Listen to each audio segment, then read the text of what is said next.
and welcome back to Holistic Moms. I'm your host, Shan Wright. I'm so excited for you to listen into this conversation that I had with my friend, Lorena Harding. She is a naturopath doctor and holistic practitioner, and I cannot wait for you to hear all the wisdom and knowledge and information that is packed full in actually 2 episodes. I broke it up, and so you're going to hear the first part today, and we're going to talk all about getting to the root of our issues and the roots down into our bodies, Reams analysis, detoxing, gut health, so many things. Dr. Lorena has been in the health and wellness industry for over 25 years, beginning in healthcare administration. Later, she became a certified personal trainer, nutritionist, then worked in an integrative healthcare practice as the nutritionist and medical assistant. Her own personal health issues, as well as some family health challenges, she continued her education in natural health and herbology, becoming a naturopath doctor, health coach, care counselor, and master herbalist. She has her own practice actively seeing young children up through elderly adults with a variety of health issues. She focuses on identifying the root of the health concerns and applying natural solutions so the body can heal itself and regain balance and vitality. Get ready to take some notes on this conversation. I pray this blesses you. Let's go. But first, we have a party that's starting today. Yes! Congratulations! You got this podcast, Holistic Moms, to 5,000 downloads. And I am congratulating you and thanking you because I did not do this on my own. I only got here because you listened, and I only got here because you shared the show, and I only got here because you wrote a review. So thank you, thank you. And in order to celebrate, I am going to do a review party giveaway. We're going to have a contest, and if you write a review and you share a screenshot with me of the review, then you get entered into this giveaway. And what are you going to win? One person is going to win a 30-minute wellness accountability coaching session with me. And with that session comes a $25 off gift card to my wellness supplement store. So it's a twofer. You get 2 amazing prizes in one, and I'm so excited to gift that to you. So all you need to do, it starts on April 30th, is you're going to write a review, April 30th to May 2nd. You're going to write a review on Apple Podcasts or wherever you listen. You can write a review on Spotify.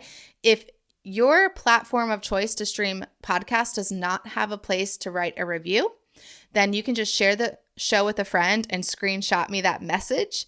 And then you're going to email the screenshot of your review to hello@theshanwright.com. That is my email. Make sure you put a W with the right, and then you are entered into the giveaway. This is going to be super fun, and this will also help the show grow, which it's your show. So we all want that, and we want more people to hear about how to be holistically well in Jesus. So thank you for participating in this giveaway, to having fun with this review party, and celebrating you and your 5,000 downloads. Hey mama, are you stressed by the lack of time in the day to do all the things? Are you feeling disconnected from God, your husband, and even your kids because patience and presence seem out of reach? Do you want a healthier body, mind, spirit, and home, but overwhelmed in where to start? Hey, I'm Shan Wright, daughter of the king, wife, mom to 4, RN, wellness coach, and I know very well what it feels like to want to live well, but about to lose it with my very blessed, full life. After realizing I can't pour from an empty cup, I tracked my way to whole body wellness and so much peace. If you are ready to cancel the stressed out life, learn tactical, intentional strategies as a mom wearing many hats, find more peace, confidence, and joy raising kingdom kids, then listen in. Come on, mama, together we got this. Really, God's got this. So go heat up that coffee again and turn your listening ears on. Let's chat. Okay, I'm so excited for today because we have a special guest, and I cannot wait for you all to hear the wisdom from this lovely lady. So Dr. Lorena, thank you so much for being with us today. Thank you very much, Shan. I appreciate you inviting me on. Yes, I'm so excited. Okay, so where to start, because I feel like we could pick your brain for hours, but we're not going to do that. We're going to respect your time. And so I would like you just to start with your story and where you started in medicine in general and where that led you to where you are today. All right. Thank you. I was like a lot of other people. I listened to every MD. My mother raised me that way. We were fully vaccinated. Um, I had health issues early on with eczema, severe eczema, as an infant. For 5 years straight, they didn't know what to do with me. So skin issues became pretty prominent in my life, and also gut issues. And when you tie those two things together, it's about inflammation in the gut, really. And but of course, you don't know those things when you're growing up, and we didn't have a holistic minded like presence in the world at that time.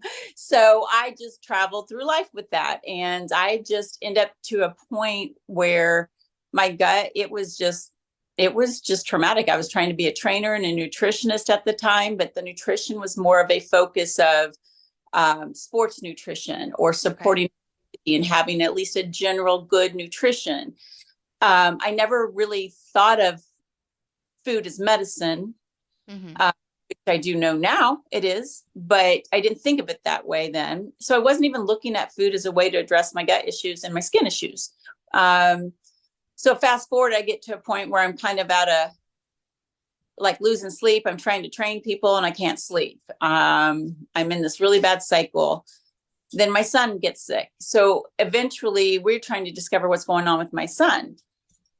So that started when he was 15, and I was just entering into that more natural, holistic medicine thing because of my own issues. I went to a naturopath doctor who helped me. I had mildew in my muscles. I found out, like leg cramps, and I knew it wasn't a magnesium deficiency, and I was having these issues, and he's just like, you've been exposed to a significant load of molds and mildews. And I realized I was living in the oldest apartment in town. My mattress was years old. It was clean, but these kind of things settle in, and it's very quiet when it does that. But I was absorbing a lot of things in my larger muscles, and I was a trainer at the time. So I was very active, but I didn't really, again, link the food and the other intake, especially with the environment. So all these things kind of came to a pass. And so I get on the bandwagon of I'm going to go and educate myself. So I went back to school. And in that process, I was learning more about detoxing. So I started doing my own detoxing. I did a mold and mildew detox, and 30 days later, I had none of these leg cramps that I had for years. And it's just knowing what to do. And then at the same time, we went back and found one doctor after another. And eventually my son got diagnosed with ankylosing spondylitis, which is fairly aggressive form of arthritis that settles in on a lot of men or young men. And by the time he was 18, his sacral joint was fused and he was limited on his movement. And they told him if he didn't take like Enbrel or Humira along with methotrexate and all these other medications, that he would be in a wheelchair by the time he's 25, and that he could lose his sight by the time he's 30 because it would just travel up his spine. And I was terrorized. I mean, it was literally that threat of this happening to my child. And at the same time, I'm looking, well, look what I've done with these natural things. So I just kept going with the naturopathy education, holistic herbology. And eventually I just looked at him. I said, hey, if you trust me, let's do this naturally and get off these medications, because he did go on the Enbrel, and eventually his colon took a hit. He had they said he had the colon of an 80-year-old by the time he was 23. So we took the route they suggested, and it did help him in his mobility. I'm not going to say it didn't, but it came with a price. And I just started looking at the history of when I had gut issues, I would take something like Prevacid or something like that. And I had other things I had to deal with because I took that medication. And I'm like, there's always a price you have to pay. And I got tired of really trusting that because the price wasn't worth it. half the time. So I end up finishing my education. I end up working with my son. We did a lot of oxygen therapy. We changed his diet completely, anti-inflammatory diet, drinking a lot of water. We just changed everything. He went from where he was on all these medications and these heavy duty ones to not taking anything. And at age 26, he had like an 8-pack of abs and he was doing parkour. And this kid was told if he wasn't on those medications, he'd be in a wheelchair. Mm-hmm. It just made me angry. Honestly, I thought how many falsehoods are out there that people, and how much fear mongering there is. And you get all of the medical people out there, the Western medicine people, telling you bad things about vitamin D or don't do this over here, and saying all the negative things they can think of and misleading people along the way. Well, in my personal experience, everything we did was natural, and it literally changed the course of both of our lives. So I no longer have digestive issues. I did a lot of detoxing. I drank a lot of water. I chose my diet differently. I don't do it perfectly. But now my son he's a pretty healthy dude. He's 30, he's 31 years old, and there are no issues with that. He's not on any of that medication. Yeah. So I have not taken a medication since I was a trainer, and had taken the Prevacid was the last thing I took. And that's been like 20 years ago. Wow, that is quite the story. So thanks for sharing all that. And yeah, that's amazing. It's amazing how you guys were able to go the natural route and heal from something that not only was an acute issue, but it was leading into something chronic that the doctor said, this will be your life. And you were like, no, I'm not going to accept that. I'm not going to come into agreement with that, because no, God says I'm healed and whole, and this is what I'm going to do. And I love that. So let's take, where should I go with this part, right? There's so much there, but let's start with, as a nurse, I know a lot happens at the cellular level, because our cells run our bodies, and we have 37 trillion of them in our bodies. And if you want to get to the root of what's happening, you want to get to the root of your gut issues, you want to get to the root of your son's issues, anything that's going on in our body, we have to look at the cell. So let's talk about cellular health, and just share with us whatever you want regarding that and your knowledge on cells. Okay. Yeah, that's a great question, because you're right. Everything's going to start there. Everything that is in our body is made up of cells, and it's how we treat them, if we're providing the right nutrition and support, so that they are strong cells, because they're going to replicate. And either they're going to replicate into a default, like they're going to default into a bad cell, or they're going to replicate as a healthy cell. So I do what's called Reams testing pretty much on everybody I work with, outside of little infants. I don't see the benefit in doing that with them, but Reams testing is urine and saliva analysis. And what it can tell you is a lot about your cell health, because it's helping us understand mineral absorption, where we might see deficiencies in certain things. And this is different than blood work. So I have a lot of people come in and say, hey, let me show you my blood work. I'm like, I'll look at it. It's just, to me, there's a lot of falsehoods in the parameters that have been designed to say what's good and bad. And they change. So you can't really count on that. What I would say is I can see where your pH can drive, your pH in your urine and saliva can drive your ability to absorb certain minerals. So when it comes to cell health, one, the cells have to get certain nutrients in the cell in order to thrive and to do their job. Oxygen is one of those things. Every cell in the body needs oxygen. So our sugars, or our total carbs, determine what kind of oxygen uptake we're going to have to the cell. So that's something that's in this Reams test. The other piece that's in this is sodium, or all kinds of salts. There's so many different kinds of sodium and salts. We need sodium. It's fundamental, but we, in our excess in the diets that we have, especially in our Western culture, it's riddled with all kinds of sodium. way too much than what the body can handle. So it puts these minerals into our diet that are so out, either they're way, way high, and there's too much voltage going through our system because minerals produce a frequency and a voltage, Yeah. and that's very damaging because it's producing heat at the same time, which basically breaks down your cell structure.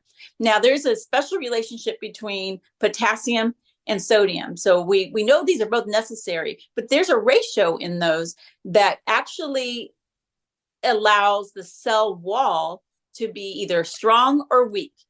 So outside of the cell wall, outside of a cell, all the cells are floating around in what's called extracellular fluid. But in that fluid, there's a high concentration of sodium. Inside each cell, there's a higher concentration of potassium. So you have a cell wall, and I explain this to all my clients. You have a cell wall. If you're like, think of yourself inside of a balloon and you're with all this potassium, and you have a certain amount of energy and frequency, and that you have a certain amount of force you can press on the outside of that, or you're inside the balloon and you're pressing out. Outside of the balloon, there's a high concentration of sodium that's pressing in. If it's pressing with the right ratio, it's a solid wall. But if sodium's higher, which it often is, it has more force and power than what the potassium on the inside of the cell has. So we're often deficient in potassium, too high in sodium, and that caves in our cell wall because the pressure from the potassium is way higher. So it literally affects the structure of the cell. Mm-hmm. So when you have a compromised cell structure, it will cave in a little bit, and then it closes all those little openings that allow nutrients to come in and out. And when that closes up, how can the cell survive? It Mm-hmm. will either die prematurely, or it's going to duplicate as a bad, broken cell. Mm-hmm. So I kind of back off from that and tell my clients, hey, listen, we're going to work on your potassium intake, and we're going to work on your sodium intake, and we're going to drink a lot of water because we want to flush out these excess minerals that the body is not handling very well right now. So that in and of itself changes a lot. Just tweaking those numbers and drinking certain kinds of water in a certain volume can change the structure of your cells. And then it's also allowing those nutrients, and we couple that with the oxygen I talked about. You just have a stronger cell. And if a cell is strong, it can do the job it was born to do. Yeah. So what about when your cells are already sick and you already have a lot of bad cells? By Mm-hmm. making these small changes, are you also going to heal those bad cells? Yeah, it's a great question. So one thing needs to happen. A lot of these bad cells that you need to detox, honestly, because they usually become so problematic in the body, can create a lot of toxicity in the body. So detoxing is a piece of this. But yes, the body can heal even Yeah. down to a cellular level. I'm a firm believer in that. So given the right nutrients, what we're going to do is we can try to help that cell before it actually dies kind of replenish and get stronger. So let's say you're supplying your body with more potassium, you're reducing the amount of sodium intake by not having convenience foods and preserved foods, by not adding salt to every little thing, right? Then that cell can start to gain more strength.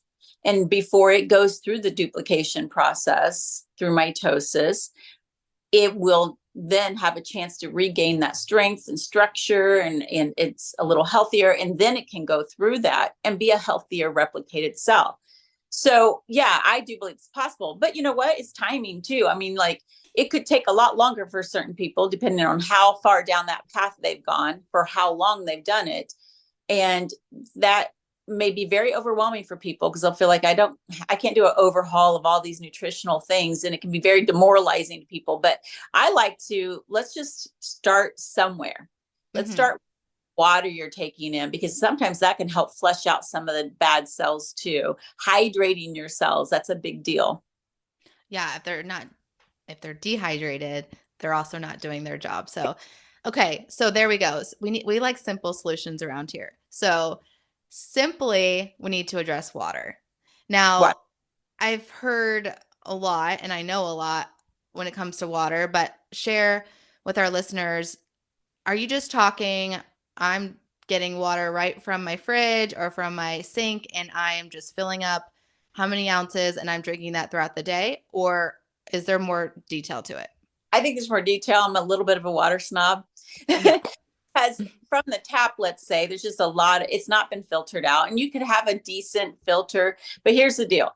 If you already have an excess amount of minerals in your body that you can't even deal with and that are already creating problems, you don't want to drink a water that's going to be laden with minerals, even good ones.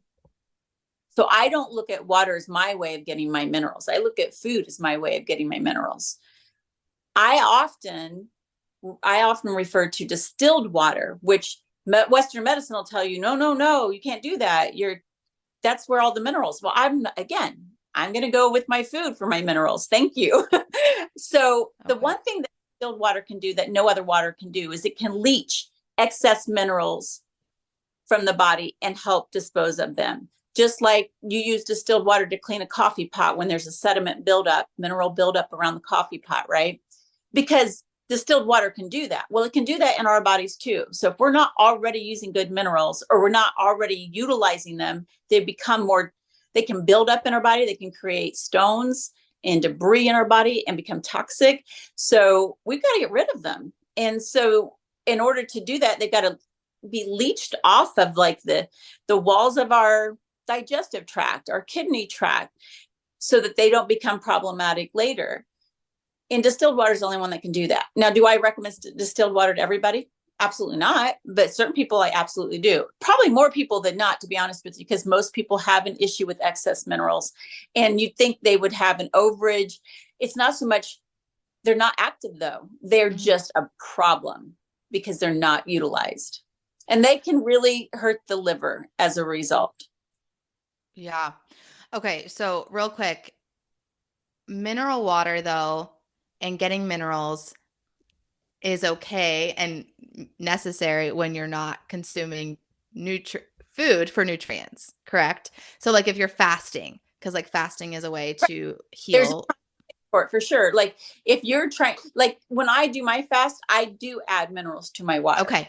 But that's a very purposeful act. It wouldn't be something I would maintain because if I am eating, I am seeking out a good balanced diet that's going to be have a great nutritional profile of minerals and vitamins in it, where I won't be depending on my water for that. But when you're fasting and water is the only thing you're consuming, you do need some minerals. Okay. Otherwise, hydrate and your cells will be parched. Okay. So if you did drink mineral water, because I know there's several that are very popular, and they're just thinking it's water, so I'm just going to drink this cool thing. It tastes good. But if you're doing that, consuming that while you are also eating a very nutrient rich diet, then your minerals will go too high. It could. Is that correct? So it's different. Let's say they're eating a ton of protein, meat protein. And let's say it's not a really good organic farm protein, and or maybe the volume of the protein coming in is not it's too much for someone to break down. You can only digest and only metabolize so much at one time. So whatever you can't digest or metabolize, either because it's not good quality and not easy to break down, or there's too much of it in one sitting for the body to break down, it will break down into 59 kinds of sodium in the body. So even having a consumption of too much certain kinds of protein, or you're adding too much salt because you love the flavoring, you can already drive up yours so high that then you go and take element as like a nutritional supplement in your water. You're not already using the things that you have. So you would compound the problem by adding that in. Yeah. So I would say you got to really start looking at your diet to go, okay, I want to start seeing if maybe I'm already got too much going on. And if someone is lower and they are more conscious about the types of things coming in their diet, they may be too low on their minerals. And something like element or adding some sodium to your water or doing the alkalizing drops to your water, okay, that might be a huge benefit to that person. Yeah. But I found probably 80% of the people I see have too many minerals. Yeah. Okay. Well, that was interesting. And hopefully helpful for others. So, okay, let's go to the gut. Mhm. Because we know it's our second brain and there's so much there, and you have a history with that. So let's talk about your gut and what we can do holistically to care for our gut with our food, maybe supplements, maybe not. Just what can we do? And also, we are all stressed out moms. And we Oh, know we know that stress, a lot of it lives in our gut too. So let's talk about all of that. I think that's great. So yeah, 85% of our immune system is right there in our gut. Mm-hmm. So it's an inflammation of what's going on. So that's where our systemic inflammation comes from, is the gut. So again, that Reams test I do look at the gut quite a bit because of the pH. When someone's pH isn't perfect, and let's say in a perfect world for urine and saliva, it's a 6.4 pH. So every fluid in the body has an ideal pH. Urine and saliva, which has a lot to do with digestion and elimination, is about the speed at which energy is going through the body, the food, the energy from your food. How fast or slow is that going through the body in order for it to get broken down and utilized in the cells? So when I run pH tests for that, basically the very first thing that happens on pH is, even as a baby, we go double alkaline, which immediately creates inflammation in the body, starting with the gut. Now, do we recognize that we're having too much alkalinity as our children or ourselves? Probably not. We're not really taught about it too much. So then if it's not addressed, the next kind of degradation to the cell process or cell life is, then one of those numbers, the urine number, will go and become acidic. And then we take the inflammation we already have and it gets amplified. So it's even worse. And that really will start to create more gut issues, even in a child. Certainly an adult will start to notice it because they're more conscious about it. And that also ends up promoting more toxicity. And when that's not addressed, those numbers flip flop. The pH becomes really alkaline for the urine and acidic for the saliva, and then you have circulatory issues. So it's just this progression of, if it doesn't get it at least addressed and some kind of intervention happen during that time to reverse these pH, then inflammation is just going to be a thing that keeps compounding. And what happens is, we don't know it all this time. It's been going on for years. So now we're adults and we're thinking, oh, it's because we're getting older.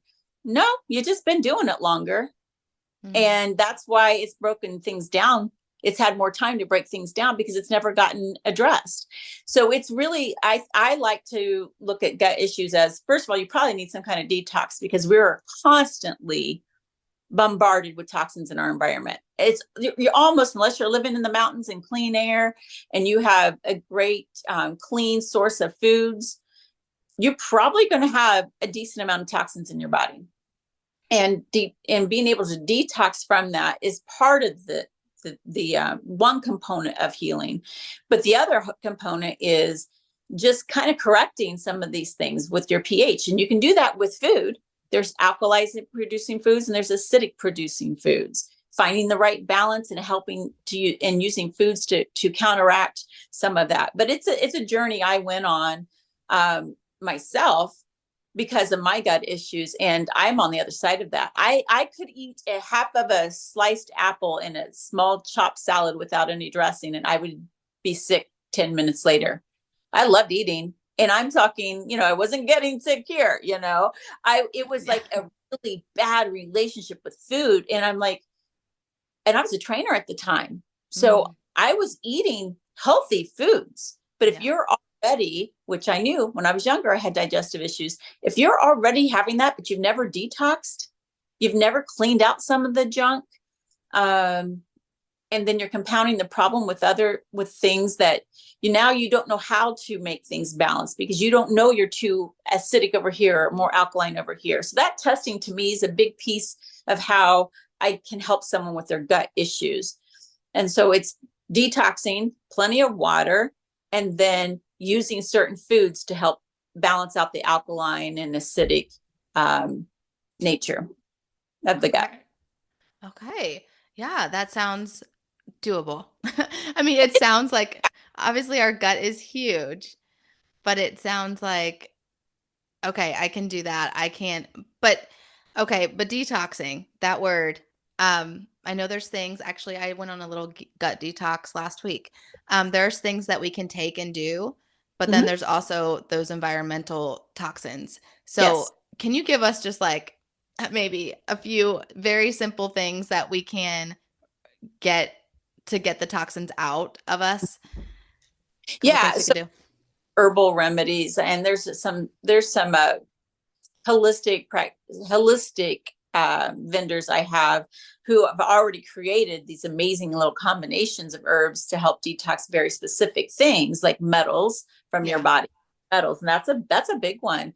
Plastics, environmental chemical detoxes, and they're just little herbal tinctures. Those to me, Zorex is a great company for that. I use them as one of my vendors. I end up doing a lot of like colon detoxing because so much can get just built up in the colon and it affects, how you're eliminating things.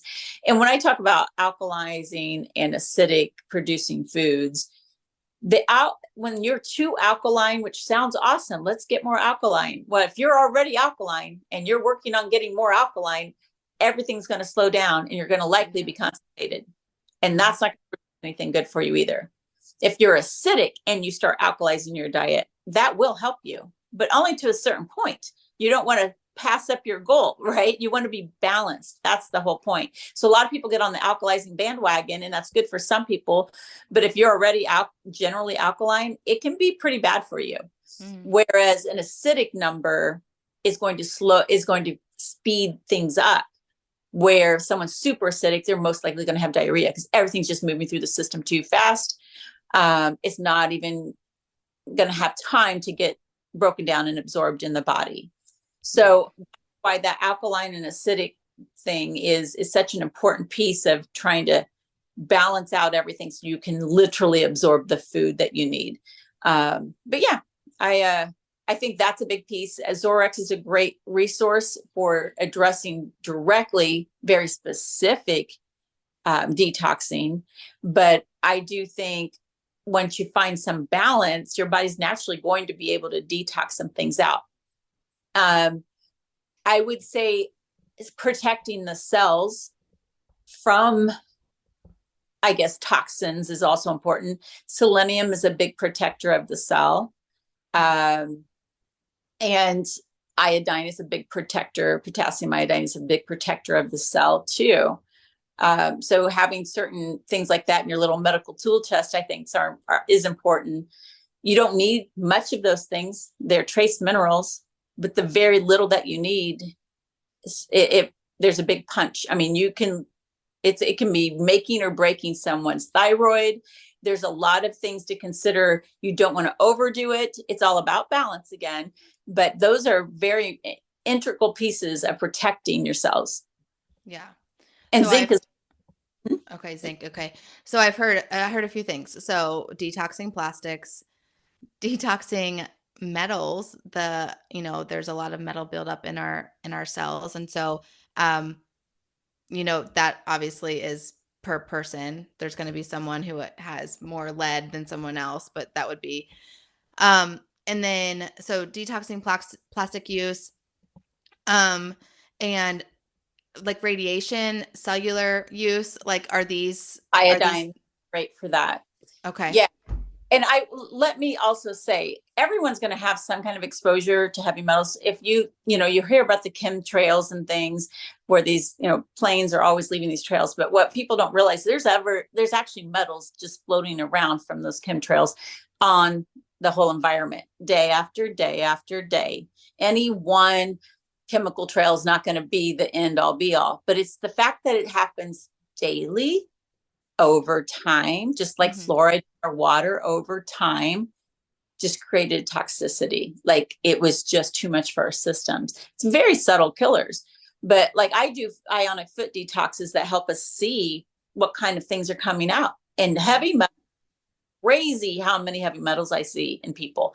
I stopped using aluminum foil when I first did my original detox 20 some years ago. I realized I stored food in aluminum foil. I cooked with aluminum foil on the grill. I haven't touched it. I haven't touched it since I saw how many heavy metals were coming out of my body. Okay. I No, I will say I just heard of this recently because I was just, when you read a recipe and it tells you cover with aluminum foil and put it in the oven. Okay, so what's the substitute? What do you do instead? I mean, like there's things if it's something that needs covered, I will literally get, like I do a lot in my Dutch oven. Okay. Or I simply won't, I might even take parchment paper and put it over there.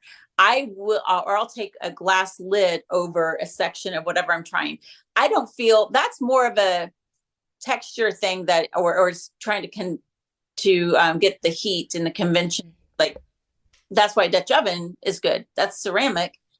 And so you're at least avoiding that. But I have found I haven't had to do that in 20 years. I think if you just did away with it, you'd Yeah. never. Yeah, there's things that we just are used to doing that we don't realize are having a toxin buildup. And then we get to this age and we start to see these illnesses come up or health conditions, and we're like, well, what's that from? We don't realize, like you said, it's little things over time as you Yes, do it over and over and over. And so just doing it once isn't going to cause this big thing. But um, we have just been so just like I said, we're used to it. It's just what we grew up learning. It's just what right. our parents grew up learning. It's been passed down. These little things, that toxins that are all in us and through us and through our bodies and our homes and our world.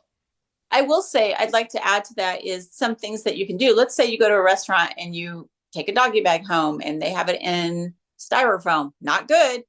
When you get home, just transfer it out of there and put it in more of like a glass covered container or ceramic or something else, because the longer it's going to be, the longer it is in a container or wrapped in something, the longer it has to absorb those chemicals out of it, and or those Okay. metal plastics. So transfer it into something that you wouldn't mind storing, like glass or ceramic or something like that, is more ideal.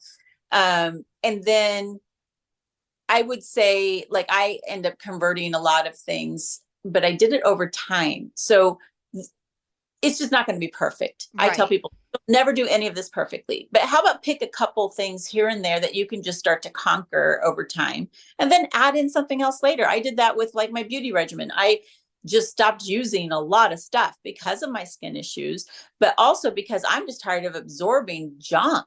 There's metals in beauty products, they're laden with metals. So I just started doing, like, my toner is rose water, witch hazel, and aloe. Boom. Mm-hmm. That's it. It's cheap, easy to make. That's all I do is my toner. I clean off Yeah. my makeup with coconut oil, you know? Yeah. So Yeah. you can start replacing little things along the way. Because if you think about it, any little thing that you do differently for the better is just one, it's just less of the buildup that it's going to have and the less power it's going to have. And then eventually you just change it. I changed out my detergent. I started making my own detergent. I'm like, oh, this is great. Because now when I wash my clothes, I know I'm not getting the chemicals in Yeah. there. Pound my problem. Yeah. Yeah. That's good. There's just those little changes over time. So yes, I will have a link for you all that has a coupon code attached if you want a good clean living company that has so many household, what you put in on your body and in your home. And I've made those changes over time and it's brought me some peace. I still have other ways to go as far as in the kitchen, Right. and that seems a little overwhelming sometimes because you're just trying to get the good food and you're trying to prep the food and make the food, and there's so much to do, and there's so many meals that we eat during a day our kids eat, and so but it's just like take the one thing so I can very easily say, okay, yep, aluminum foil, I don't need that. And then the Tupperware, like what you're storing your food in, glass, like just start to make the little changes, look for sales for the glass containers and start making those little changes. And before you know it, you'll have a more clean home. Right. Okay. That is all very helpful. Okay. Let's get into emotions, because we talk a lot about emotional wellness here, mental wellness, emotional wellness, spiritual wellness. And I know our cells are affected by our emotions as well. And it gets down, we talk about it going down to the root. So share with us how our cells are affected by our emotions as well, and our guts, and how that's connected. So there's what's called the longest nerve in the body is called the vagus nerve, and it connects pretty much every major system in the body at some way or another, like the sexual organs, the gut, the heart, and the brain. Mm-hmm. And so that connection can often get interrupted by toxins in the body or in your environment. And when you talk about emotions, they carry their own frequency too. Mm-hmm. And I'm going to preface this by saying I'm very careful about using certain words that could be more new agey sounding, because I am not a new age kind of person at all. As a matter of fact, I'm very spiritually, I try to protect myself from a lot of that, but there's some fundamental facts. Everything has a frequency. It just does. Yeah. And so emotions have a frequency. And I'm going to use an example. Some people may have already seen this before, but IKEA did this experiment on these two plants, same plant from the same, they were cuts from the same plant, put in the same exact kind of pot, same color, same pot, same soil, everything's the same. They were both put on a pedestal, both facing the same window, have the same exposure. Everything's the same except one thing. One of them had a sign posted that said, "Tell me I'm beautiful. Tell me I'm going to grow up and I'm going to flourish. I'm going to make people happy. You smile when you see me, da, da, da, da," right? The other one had a sign that posted saying, "Tell me I'm ugly. I'm never going to grow up. You hope I die. That'll amount to nothing." And guess what happened? The one flourished and the other one died.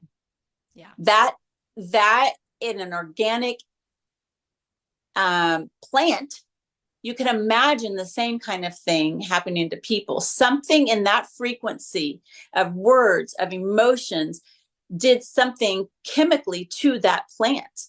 So the same thing happens to us. So I think we've got to be mindful about how we surround ourselves, what kind of environment we're allowing our children or ourselves to be exposed to, the movies that are watched, the music that's listened to, the things that are seen, the things that are heard, have an actual physical impact on your cells because of the frequency. So the vagus nerve is one of those where it does have there's a lot of impact on that end of certain organs. The liver holds anger and resentment. Okay. So detoxing a liver out or changing how we handle negative things coming in our life can help support the liver's health too. But the vagus nerve is something where it can get some blocks in the messages being sent on the vagus nerve. So you could do certain exercises like take your earlobe and kind of run your fingers like this, kind of pull and tug real gently on your earlobe. And that kind of opens up the vagus nerve because there's a lot around this area that connect directly into that. But even tapping, you can do this for lymph flow, but you can do this also and then tap right here. I'll explain for the listeners. Just rubbing your hands along your neck, along your lymph nodes, where your chin and down your neck, and even in the back of your neck, running your hands along there. Yeah. Yeah. Absolutely. And I would also say that there's just, you've probably heard of tapping, but it's just an activation kind of movement where you just use the three middle fingers and just lightly do these taps chest or along kind of where your throat real gently, and then around the ears, and even tapping like back behind the ears where you can feel the bone structure right behind the ear, just kind of tapping in that area to help activate the vagus nerve. Because what you don't want is a dormant vagus nerve messaging, right? Because then it's not going to activate all the ways we should respond mentally, physically, in our emotions, in our heart, in our gut. So I do think that's it's an important piece. I've often give people, my clients, who I feel like that would be a helpful tool for them. I'm like, these are little exercises you have the power to do in like a minute or two of your time in a day that have great impact for you. And I'll give them a little instruction sheet on what to do. Okay, we've got to end the episode there because we go on to further our conversation, and Dr. Lorena presents us with an amazing holistic health challenge that you're not going to want to miss. So you got to come back next episode where she presents that to us, and then I dive deeper into what that's going to look like for our village of holistic moms. So I pray this blessed you today. Come back Friday for the next part of this conversation. Hey, Wellness Warrior, I pray that blessed you. And if so, it would bless me big if you would write a 5-star review and subscribe on Apple Podcasts. Not only would this make me super happy, but it will allow for others to find this show too. Also, I love to chat over on Instagram, so make sure to take a screenshot, share to your Instagram stories, and tag me at @TheShanWright so I can see it and we can keep chatting and bring other moms to chat with us. Until we get to chat again, mama friend, may the Lord's face shine upon you and give you peace.